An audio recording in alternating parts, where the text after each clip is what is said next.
Elvis ran a red light. The crash was violent. Metal crunching. Glass shattering. When the dust settled, a family van was sideways in the intersection. Elvis stumbled out, terrified he'd hurt someone. The family started screaming. But not from pain. They just realized who hit them. And what happened next on that highway became the most unexpected concert in rock and roll history. It was June 8, 1974.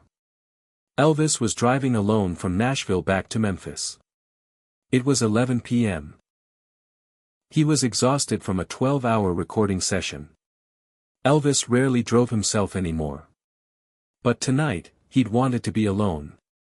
To decompress. To just be Elvis. He was driving his black Cadillac on Highway 40, about 45 minutes outside Nashville. The road was dark. Mostly empty. Elvis approached an intersection. The light was yellow. He was tired. He misjudged. He accelerated instead of stopping. The light turned red. A family van entered the intersection from the left. Elvis saw them too late. He slammed the brakes. But physics doesn't care who you are. The crash was violent. The van spun 180 degrees. Glass exploded. Metal crumpled. Then Elvis heard screaming. If you've ever been in a car accident, hit that like button, because what happened next is something nobody could have predicted. Elvis threw open his door and ran to the van. His hands were shaking. "Oh God, please let them be okay," Elvis said. The driver stumbled out, Robert Morrison, 42, a mechanic from Murfreesboro. "Are you okay?" Elvis shouted. "Is anyone hurt?" The van's door opened. Linda Morrison, 39, climbed out with 2 kids. A girl, maybe 12, and a boy, around 8. They were all standing. All moving. Thank God. "I'm so sorry," Elvis said, his voice breaking. "I ran the light. This is my fault. Should I call an ambulance?" Linda Morrison really looked at Elvis for the first time. Recognition hit her like a second crash. "Oh my God. Robert. Robert. That's Elvis Presley." Robert's jaw dropped. The 12-year-old daughter, Sarah, gasped. "Mom, that's the man from my posters. That's actually Elvis Presley." Elvis, still in crisis mode, didn't register their reaction. "Please, is everyone okay? Where were you going? What did I ruin for you tonight?" Sarah started crying. Not from pain. Linda put her arm around her daughter. "We were going to Nashville. Staying overnight at my brother's house." "For what?" Elvis asked. Linda pulled something from her purse. "For tickets. Crumpled from the accident. Your concert, Mr. Presley. Tomorrow night. We've been planning this for 6 months. Sarah's 12th birthday present. Her first concert ever." Elvis stared at the tickets. "You were driving to my concert. And I crashed into you. The odds." Robert said, shaking his head. Elvis looked at Sarah, who was still crying. "Sweetheart, why are you crying? Are you hurt? The van is destroyed. We can't drive it. We're going to miss your concert. And it's all my fault for begging them for tickets." Elvis knelt down in front of Sarah. "Right there on the highway. Listen to me. This is not your fault. This is my fault. And I'm going to make this right." Elvis looked at the van. The rear axle was bent. It wasn't going anywhere. "Here's what's going to happen. We're getting your van towed and repaired, I'm paying. And tomorrow night, you're still going to that concert. Front row. Backstage passes. Everything." Linda's eyes filled with tears. "Mr. Presley, you don't have to." "Yes, I do." Headlights appeared. A car slowed, then pulled over. Then another. Then a truck. Within 5 minutes, 7 vehicles had stopped. "Everyone okay?" the truck driver asked. He squinted at Elvis. "Hold on. Are you?" "Yeah," Elvis said. Word spread among the stopped drivers. More cars pulled over. Elvis looked at Sarah. "You wanted to see me perform tomorrow night, right?" Sarah nodded. "Well, I've got my guitar in my trunk. And we're waiting for a tow truck anyway. So how about I give you that concert right now? Private show. Right here on Highway 40. Sarah's eyes went wide. "Really?" Elvis walked to his Cadillac and pulled out an acoustic guitar. The crowd started whispering excitedly. "Any requests?" Elvis asked Sarah. "Can't help falling in love," Sarah said immediately. And right there, on Highway 40, at 11:30 p.m., next to 2 crashed vehicles, Elvis Presley started playing. Subscribe for more stories where the worst moments became the most unforgettable.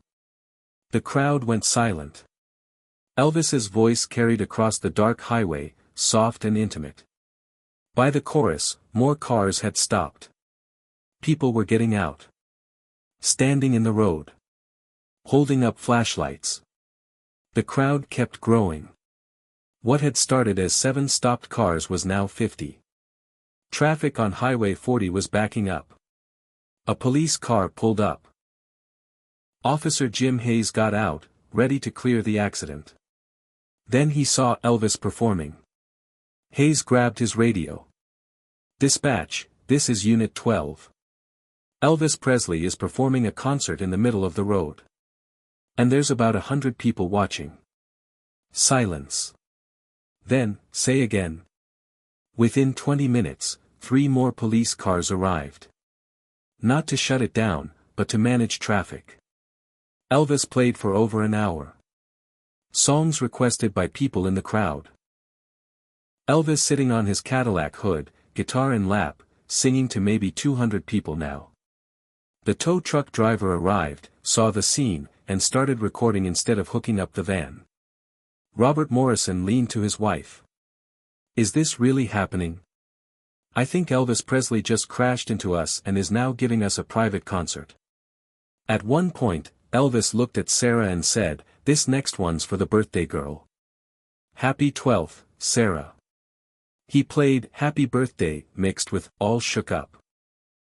When Elvis finally finished, past 1 a.m., he addressed the crowd. "Folks, thank you for being the best unexpected audience I've ever had. But I think the police would like their highway back." Everyone laughed and started leaving, but not before dozens came up for autographs. Elvis signed everything. Took photos with everyone. The tow truck hooked up the Morrison van. Elvis gave Robert his personal phone number. "Call me tomorrow. I'll arrange everything. Front row tickets. Backstage passes. And I'm paying for your van. Don't argue." Elvis arranged for the family to stay in a Nashville hotel that night, paid for by him. The next night, the Morrison family sat front row at Elvis's concert.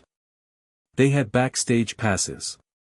They had dinner with Elvis after the show. "I've performed for millions of people," Elvis told them. "But that highway concert, that was special. That reminded me why I fell in love with music." Here's what happened after that night. The Morrison family and Elvis stayed in touch. Every Christmas, they'd exchange cards. Every year on Sarah's birthday, Elvis would call. For 15 years, until Elvis died. The highway concert became local legend. The newspaper ran the story, "Elvis causes traffic jam with impromptu highway concert after car accident." Rolling Stone called it the most intimate Elvis performance in modern history. Sarah Morrison, inspired by that night, became a music teacher. She's now 62 and still tells students about the night Elvis crashed into her family's van and changed her life.